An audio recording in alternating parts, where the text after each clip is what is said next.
Hello दोस्तों, आप सभी का बहुत बहुत स्वागत है अक्षयवन चैनल पर। और आज मैं आपके लिए लेकर आया हूं अपने सब्सक्राइबर्स की भेजी कुछ और रियल हॉरर स्टोरीज़। पहली रियल हॉरर स्टोरी जो मैं आपको सुनाने जा रहा हूं वो मुझे आसाम से श्रुति जी ने भेजी है। तो आगे मैं आपको उन्हीं के नज़रिए से ये पूरी घटना बताऊंगा। मेरा नाम श्रुति है। मैं आसाम के सिलचर शहर की रहने वाली हूँ और आज मैं आप सबको मेरे साथ हुई एक बहुत ही डरावनी और बिल्कुल सच्ची घटना बताने जा रही हूँ। ये घटना मेरे साथ साल 2016 में घटी थी। दरअसल उस टाइम मेरा कॉलेज छुट्टियों के बाद फिर से शुरू हुआ था और साथ ही कॉलेज में हमारी पढ़ाई का नया सेशन या नया सत्र भी शुरू हुआ था। मेरा कॉलेज मेरे घर से 10 किलोमीटर की दूरी पर था, इसलिए मैंने सोचा कि रोज़ रोज़ घर से कॉलेज का आना जाना करने से अच्छा है कि मैं कॉलेज के पास ही एक किराए का रूम ले लूँ। मेरे साथ मेरी 2 सहेलियाँ भी उसी कॉलेज में पढ़ती थीं, तो हमने सोचा कि हम सब साथ में एक ही किराए के रूम में रह लेंगे। ये सोचकर हम सब बहुत खुश थे। हमारे पास ज़्यादा पैसे नहीं थे जिससे हम कोई महंगा रूम अफोर्ड कर सकें, इसलिए हम सब अपने बजट के हिसाब से ही कॉलेज के पास कोई रूम ढूंढ रहे थे। किस्मत से हमें कॉलेज से सिर्फ 500 मीटर की दूरी पर एक काफ़ी सस्ता रूम मिल भी गया। हम सब साथ में रहने के लिए इतना ज़्यादा एक्साइटेड थे कि खुशी के मारे हमने बिना कुछ सोचे समझे वो रूम ले लिया। फिर जब हम लोग पहली बार उस रूम में गए तब न जाने क्यों हमें उस घर के अंदर एक अजीब सी मनहूसियत महसूस हुई। मेरी दोनों सहेलियों को भी उस घर में एक अजीब सी नेगेटिव एनर्जी महसूस हुई थी, लेकिन साथ में रहने को लेकर हम सब इतना ज़्यादा एक्साइटेड थे कि हमने इन चीज़ों पर ध्यान ही नहीं दिया। उस घर में रहते हुए शुरुआत के 3 दिन तो बिल्कुल नॉर्मल बीते, लेकिन चौथे दिन से ही उस घर में अजीब अजीब सी घटनाएं होनी शुरू हो गई। जो कमरा हमने किराए पर लिया था वो काफ़ी बड़ा था और उस कमरे में हम तीनों लोगों के सोने के लिए अलग अलग बेड पड़े हुए थे। मेरा बेड कमरे की खिड़की के पास था। वो खिड़की कमरे के दरवाजे के नज़दीक थी और साथ ही उस खिड़की से हमारे कमरे का दरवाज़ा बिल्कुल साफ साफ दिखाई देता था। तो एक बार रात के 3:30 बजे हम सभी सहेलियां आपस में बातें कर रही थीं। तभी अचानक से कोई बहुत ज़ोर ज़ोर से हमारे कमरे का दरवाज़ा पीटने लगा। हमारे साथ पहले कभी भी कोई भी पैरानॉर्मल घटना नहीं हुई थी, इसलिए हमें ये नहीं लगा कि ये कोई पैरानॉर्मल घटना है, बल्कि हमने सोचा कि शायद हमारा मकान मालिक हमारे आवाज़ करने की वजह से गुस्से में हमारे पास आया है, क्योंकि हम लोग इतनी रात को काफ़ी देर से बातें कर रहे थे। फिर दरवाज़ा पीटने की आवाज़ आते ही मेरी एक सहेली तुरंत ही उठकर दरवाजे के पास गई और उसने दरवाज़ा खोल दिया। फिर दरवाज़ा खोलते उसने देखा कि बाहर कोई भी नहीं है। ये बात उसको काफ़ी अजीब लगी, लेकिन उसने इस बात पर ज़्यादा ध्यान नहीं दिया। इसके बाद मेरी सहेली वापस मेरे पास आकर बैठ गई और मुझसे बातें करने लगी। हम दोनों के बीच थोड़ी देर बातचीत हुई ही थी कि तभी दोबारा से कोई हमारे कमरे का दरवाज़ा पीटने लगा। दरवाज़ा पीटने की आवाज़ से हम दोनों सहेलियां बहुत डर गई थी। तभी हमने भी अपने कमरे की खिड़की से झांक कर बाहर देखा कि आखिर कौन है जो इतनी रात को हमारे कमरे का दरवाज़ा पीट रहा है। फिर खिड़की से बाहर झांकते ही हमने देखा कि बाहर कोई भी नहीं है, जबकि दरवाज़ा पीटने की आवाज़ अभी भी आ रही थी। ये देखकर हम दोनों लोग बहुत ज़्यादा डर गए थे। हम दोनों समझ गए थे कि पक्का ये कोई भूत प्रेत का चक्कर है, लेकिन हमने ये बात अपनी तीसरी सहेली को नहीं बताई। ऐसा इसलिए क्योंकि वो बहुत ही कमज़ोर दिल की थी। इसके बाद हमारे साथ कई दिनों तक कोई भी अजीब घटना नहीं हुई, पर फिर कुछ दिनों बाद ही मैंने ध्यान दिया कि रात को अपने बेड पर सोने के बाद जब मैं सुबह उठकर देखती थी तो पाती थी कि मेरा बेड थोड़ा सा खिसक कर दरवाजे के नज़दीक चला गया है। यही नहीं बल्कि कई बार तो जब मैं कॉलेज से वापस अपने कमरे पे आती थी तब भी मैं देखती थी कि मेरा बेड खिसक कर दरवाजे के पास पहुंच गया है। फिर धीरे धीरे हमारे साथ और भी कई तरह की अजीब घटनाएं होने लगीं। अब अक्सर ही हमारे कमरे का टेम्परेचर भी बहुत कम हो जाता था। हमारा कमरा इतना ज़्यादा ठंडा हो जाता था कि हमें गर्मी के मौसम में भी सर्दी लगने लगती थी। इसके साथ ही हमारे कमरे से अब अक्सर ही सड़े मांस की बदबू भी आती रहती थी। हमें लगता था कि शायद कमरे में कोई चूहा मर गया होगा। यही सोचकर हम लोग इन बातों पर ज़्यादा ध्यान नहीं देते थे। फिर कुछ दिन बीतने के बाद ही एक रात को मेरे साथ बहुत ही भयानक घटना हुई। दरअसल एक बार रात के 2 बजे मेरी एक सहेली अपना फ़ोन चला रही थी। उस समय मैं और मेरी दूसरी सहेली अपने अपने बेड पर लेटे हुए थे। मुझे अच्छे से याद है कि उस समय मैं आधी नींद में थी और आधी जाग रही थी। फिर तभी अचानक से किसी अदृश्य शक्ति ने मेरे बेड को खींचकर कमरे के दरवाजे के पास कर दिया। मेरा बेड इतनी ताकत से खींचा गया था कि उस झटके से मैं तुरंत ही अपने बेड पर उठकर बैठ गई। फिर उठते ही मैं बहुत हैरान होकर अपनी सहेली की तरफ देखने लगी।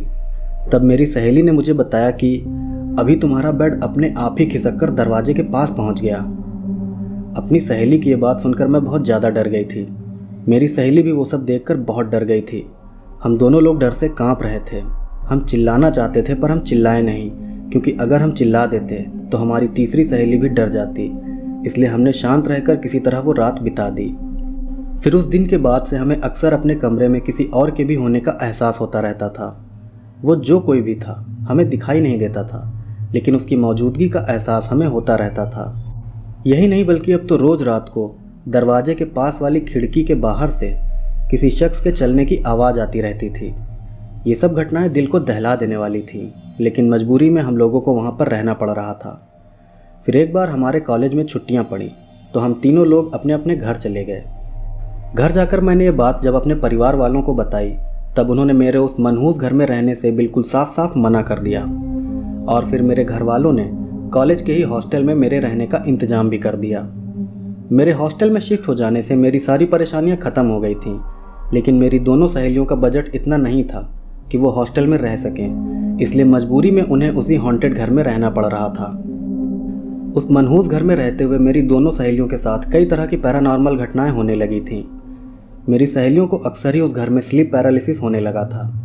यही नहीं बल्कि अब तो मेरी दोनों सहेलियों को उस कमरे में एक लड़की भी दिखाई देने लगी थी, जो कि उस कमरे के कोने में खड़ी होकर उन दोनों को बहुत गुस्से से घूरा करती थी। मेरी एक सहेली तो इन घटनाओं से इतना ज़्यादा डर गई थी कि वो अपनी मम्मी को अपने साथ रहने के लिए उसी कमरे में ले आई थी। फिर जब उसकी मम्मी ने भी उस घर में पैरानॉर्मल चीज़ों को महसूस किया तब उन्होंने एक पंडित जी को बुलाकर वो घर दिखाया। पंडित जी ने उस घर को देखकर बताया कि जिस कमरे में हम तीनों सहेलियां रह रही थीं उस कमरे में ही एक लड़की ने आत्महत्या करी थी।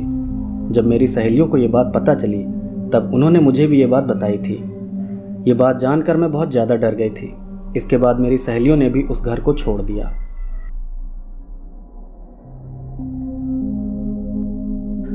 तो दोस्तों, ये थी पहली हॉरर स्टोरी जो कि मुझे मेरे एक सब्सक्राइबर ने भेजी थी, और अब मैं आपको सुनाता हूँ मेरे ही दूसरे सब्सक्राइबर की भेजी एक और असली पैरानॉर्मल घटना।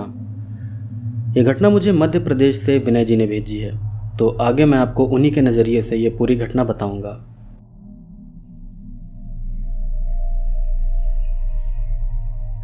मेरा नाम विनय है। मैं मध्य प्रदेश के छतरपुर का रहने वाला हूँ, और आज मैं आप सबको मेरे साथ हुई एक बिल्कुल रियल पैरानॉर्मल घटना बताने जा रहा हूँ। ये घटना मेरे साथ साल 2019 में हुई थी। उस समय मेरी स्कूल की पढ़ाई पूरी हो चुकी थी और अपनी आगे की पढ़ाई पूरी करने के लिए मैंने कॉलेज में एडमिशन लिया था। मैं आपको उस कॉलेज का नाम तो नहीं बता सकता जहाँ पर मेरे साथ यह घटना हुई थी, क्योंकि इससे मेरे लिए परेशानी हो सकती है, लेकिन मैं आपको इतना ज़रूर बता सकता हूँ कि वो कॉलेज भोपाल के सबसे अच्छे कॉलेजों में से एक है।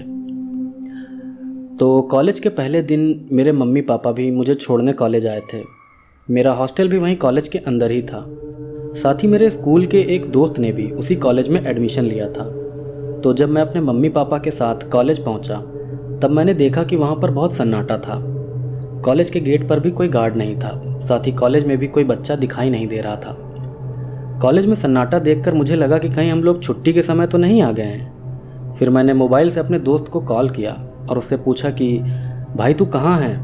इस पे मेरा दोस्त बोला कि यार मैं कॉलेज के हॉस्टल में हूँ, यहाँ अभी तक कोई आया ही नहीं है, तू कहाँ है। तब मैंने कहा कि भाई मैं भी अपनी मम्मी पापा के साथ बस अभी अभी हॉस्टल पहुँचा हूँ, पता नहीं यहाँ इतना सन्नाटा क्यों है।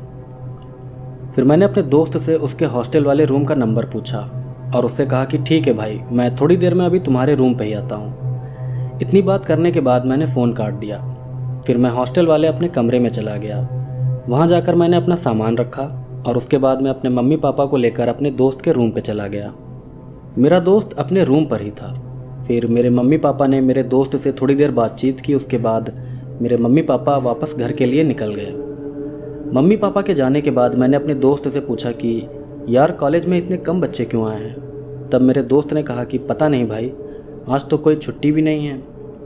फिर मैंने अपने दोस्त से कहा कि यार मेरे कमरे में जिस दूसरे लड़के को रहना है वो अभी आया नहीं है, तो तुम एक काम करो कि तुम मेरे कमरे में आ जाओ।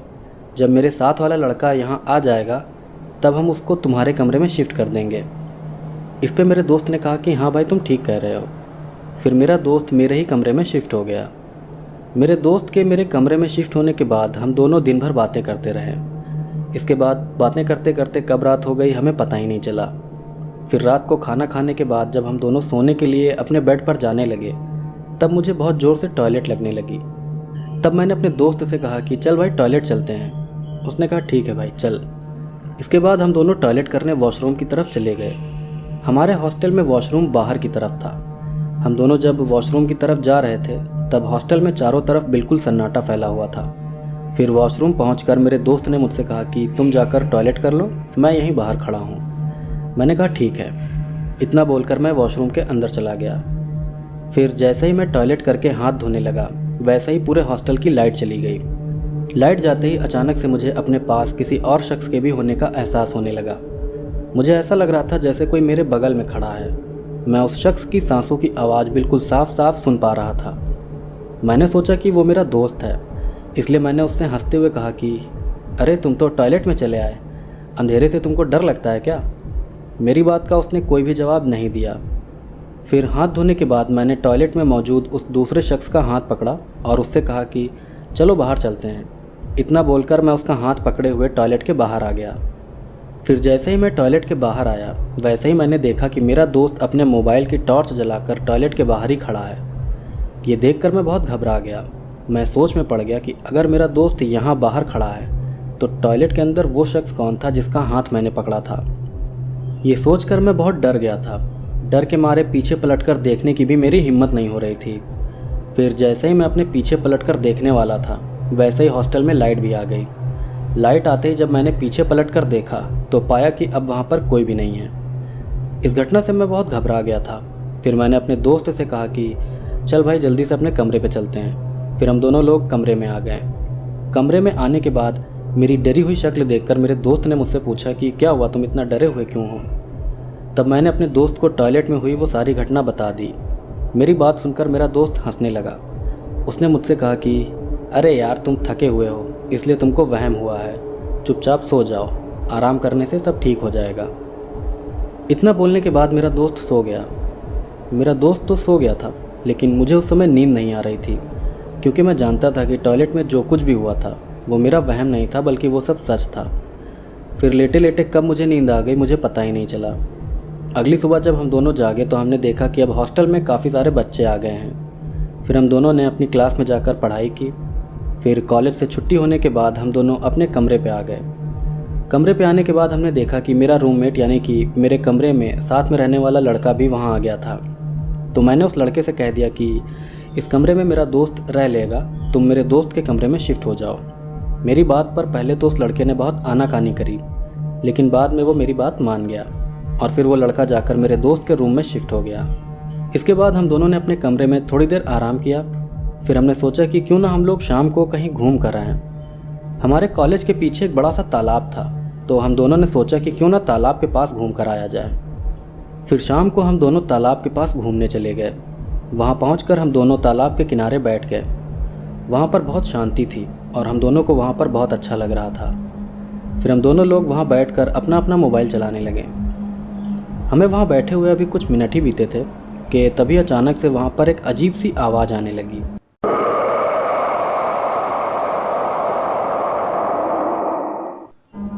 मुझे लगा कि वो आवाज़ मेरे दोस्त के मोबाइल से आ रही है, इसलिए मैंने उस आवाज़ पर ज़्यादा ध्यान नहीं दिया।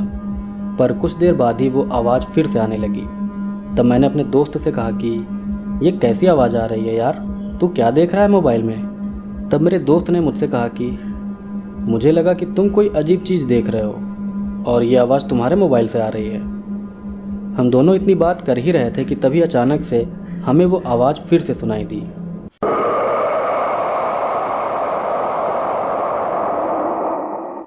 अब की बार वो आवाज़ काफ़ी तेज़ थी। ऐसा लग रहा था जैसे कोई हमारे काफ़ी नज़दीक से वो आवाज़ निकाल रहा हो। वो आवाज़ सुनकर हम दोनों लोग बहुत घबरा गए थे। फिर हम लोग अपने आसपास देखने लगे, लेकिन वहाँ पर हम दोनों के अलावा और कोई भी नहीं था। अब धीरे धीरे वो अजीब आवाज़ भी तेज़ होती जा रही थी। फिर मैंने डरते हुए अपने दोस्त से कहा कि भाई यहाँ मुझे कुछ ठीक नहीं लग रहा, चलो यहाँ से निकलते हैं। मेरे दोस्त ने भी कहा कि हाँ चलो अपने कमरे पे ही चलते हैं। फिर हम दोनों लोग वहाँ से उठकर अपने कमरे की तरफ जाने लगे। वहाँ से जाते हुए भी हम दोनों को वो अजीब आवाज़ सुनाई दे रही थी। फिर उस जगह से थोड़ा दूर निकलने के बाद जब मैंने पीछे पलटकर उस तालाब की तरफ देखा तो पाया कि उस तालाब के किनारे जिस जगह पर हम दोनों बैठे थे वहाँ पर अब एक इंसानी काला साया खड़ा है। ये देखकर मैं बहुत डर गया था। फिर हम दोनों बहुत तेज़ी से चलते हुए हॉस्टल के अपने कमरे में आ गए। इस घटना से हम दोनों बहुत डरे हुए थे। हमारी समझ में नहीं आ रहा था कि आखिर वो सब था क्या। फिर हमने तय किया कि अब हम दोबारा कभी भी उस तालाब के पास नहीं जाएंगे। इसके बाद हम लोग रात को खाना खाकर सो गए। फिर कई दिनों तक हमारे साथ कोई भी अजीब घटना नहीं हुई। तब कुछ दिन बीतने के बाद एक बार मैं, मेरे दोस्त और हॉस्टल के 2-4 और लड़कों ने तय किया कि किसी रात को हम सभी लोग कोई हॉरर मूवी देखेंगे।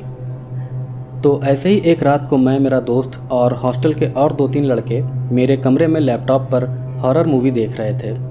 तभी रात को 10 बजे मेरे फ़ोन पर मेरी मम्मी की कॉल आई। तो अपनी मम्मी से बात करने के लिए मैं कमरे से बाहर निकल आया। बाहर निकलकर मैं अपनी मम्मी से बात कर ही रहा था कि तभी मेरी नज़र हमारे हॉस्टल की बिल्डिंग के सामने वाली बिल्डिंग की छत पर पड़ी। तब मैंने देखा कि सामने वाली बिल्डिंग की छत पर एक काला इंसानी साया खड़ा है। उस साये को देखकर मैं हैरान रह गया था। फिर मैं मम्मी से बात करते करते उस इंसानी साये को ध्यान से देखने लगा। तभी मैंने गौर किया कि वो इंसानी साया हवा में उड़ते हुए मेरी तरफ बढ़ रहा है। ये देखकर मैं बहुत घबरा गया। फिर तभी अचानक से मेरे कानों में वही अजीब आवाज़ आने लगी जो कुछ दिन पहले तालाब के किनारे हमें सुनाई दी थी। फिर देखते ही देखते वो काला साया तेज़ी से मेरे करीब आने लगा। ये देखकर मैं बहुत डर गया और भागकर मैं सीधा अपने कमरे की तरफ जाने लगा। फिर अपने कमरे के अंदर पहुंचते ही मैं बेहोश होकर गिर पड़ा। कुछ देर बाद जब मुझे होश आया तो मैंने देखा कि मैं अपने बेड पर हूँ और मेरे सारे दोस्त मेरे चारों तरफ खड़े हैं। हमारे हॉस्टल का वार्डन भी वहीं मेरे पास ही खड़ा था। फिर मेरे होश में आते ही सभी लोग मुझसे पूछने लगे कि क्या हुआ, तुम बेहोश क्यों हो गए थे। तब मैंने वहाँ खड़े सभी लोगों को अपने साथ हुई सारी घटना बता दी। मैंने अपने साथ टॉयलेट में हुई घटना और उस तालाब के किनारे हुई घटना भी सबको बता दी थी। मेरी बात सुनकर हॉस्टल के वार्डन ने हमसे कहा कि जिस तालाब के पास तुम लोग घूमने गए थे उस तालाब में कई लोगों ने सुसाइड किया है, इसलिए उस तालाब के पास कोई भी नहीं जाता। पता नहीं तुम लोग वहाँ पर क्या सोचकर घूमने चले गए थे। ये सब सुनकर मैं और मेरा दोस्त हम दोनों बहुत डर गए थे। फिर कुछ दिनों बाद हमने वार्डन से बोलकर हॉस्टल का अपना कमरा बदलवा लिया। अब मैं और मेरा दोस्त हॉस्टल के एक दूसरे कमरे में रहने लगे थे। कमरा बदलने के बाद कई दिनों तक हमारे साथ कोई भी अजीब घटना नहीं हुई, पर तभी एक बार किसी काम से मेरे दोस्त को अपने घर जाना पड़ा। अब हॉस्टल वाले अपने कमरे में, मैं अकेला ही रुका हुआ था। फिर जिस दिन मेरा दोस्त अपने घर गया हुआ था उसी रोज़ रात के 10 बजे मैं अपने कमरे में बैठकर पढ़ाई कर रहा था। मैं पढ़ाई में पूरी तरह से खोया हुआ था कि तभी अचानक से मुझे अपने कमरे का दरवाज़ा खटखटाने की आवाज़ आने लगी। मैं सोच में पड़ गया कि इतनी रात को आखिर कौन मेरा दरवाज़ा खटखटा सकता है। मैं ये सोच ही रहा था कि तभी मुझे कमरे के बाहर से अपने दोस्त की आवाज़ सुनाई दी। वो मुझसे कह रहा था कि विनय, दरवाज़ा खोलो। अपने दोस्त की आवाज़ सुनकर मैं बहुत हैरान रह गया। मैं सोचने लगा कि मेरा दोस्त तो आज ही अपने घर गया है, फिर वो इतनी रात को यहाँ कैसे आ गया। फिर मैंने कमरे के अंदर से ही अपने दोस्त से पूछा कि तुम तो आज ही अपने घर गए थे, इतनी जल्दी तुम वापस कैसे आ गए। मेरी बात का मेरे दोस्त ने कोई भी जवाब नहीं दिया। अब मेरे कमरे के बाहर से कोई भी आवाज़ नहीं आ रही थी। ये बात मुझे बहुत अजीब लगी। फिर तभी मैंने अपने कमरे का दरवाज़ा भी खोल दिया।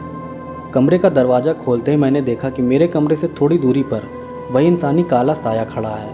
उस साये को देखकर डर के मारे मेरी जान निकल गई थी। तभी अचानक से वो काला साया धीरे धीरे मेरी तरफ बढ़ने लगा। ये देखकर मैं तुरंत ही अपने कमरे में चला गया और दरवाज़ा भी अंदर से बंद कर लिया। इसके बाद मैंने तुरंत ही अपने मोबाइल में हनुमान चालीसा बजा ली। वो पूरी रात मैंने जागते हुए बिताई। फिर अगले दिन मैंने ये घटना अपने घर वालों को बता दी तो मेरे घर वाले मुझे लेकर घर आ गए और मुझे एक बाबा जी को दिखाया। मुझे देखने के बाद बाबा ने मेरे परिवार वालों को बताया कि मेरे ऊपर एक बुरी आत्मा का साया पड़ गया है जो कि मुझे अपने साथ ले जाना चाहती है। बाबा जी की ये बात सुनकर मेरे घर वाले बहुत डर गए, पर बाबा ने कहा कि डरने की कोई बात नहीं है, मैं आपके लड़के को बचा लूँगा। इसके बाद बाबा जी ने मुझे पहनने के लिए एक ताबीज़ दिया और उन्होंने मुझसे ये भी कहा कि चाहे कुछ भी हो जाए, ये ताबीज़ कभी भी तुम अपने गले से मत उतारना। फिर उस ताबीज़ को पहनने के बाद मेरे साथ कोई भी अजीब घटना नहीं हुई और फिर मैंने अपनी पढ़ाई भी अच्छे से पूरी कर ली। आज भी जब मैं ये घटना याद करता हूँ तो डर के मारे मेरे रोए खड़े हो जाते हैं। तो दोस्तों आज का वीडियो यहीं पर ख़त्म होता है और उम्मीद करता हूँ कि आज का वीडियो आपको पसंद आया होगा। अगर आपको मेरे वीडियोस पसंद आते हैं तो प्लीज़ मेरे चैनल को सब्सक्राइब करिए और मेरे वीडियोस को लाइक करिए और कमेंट करके बताइए कि आपको किस तरह की स्टोरीज़ पसंद आती हैं, फॉरेन कंट्रीज़ की हॉरर स्टोरीज़ या फिर इंडियन हॉरर स्टोरीज़। तो मिलते हैं आपसे अगले वीडियो में, तब तक के लिए जय श्री कृष्ण।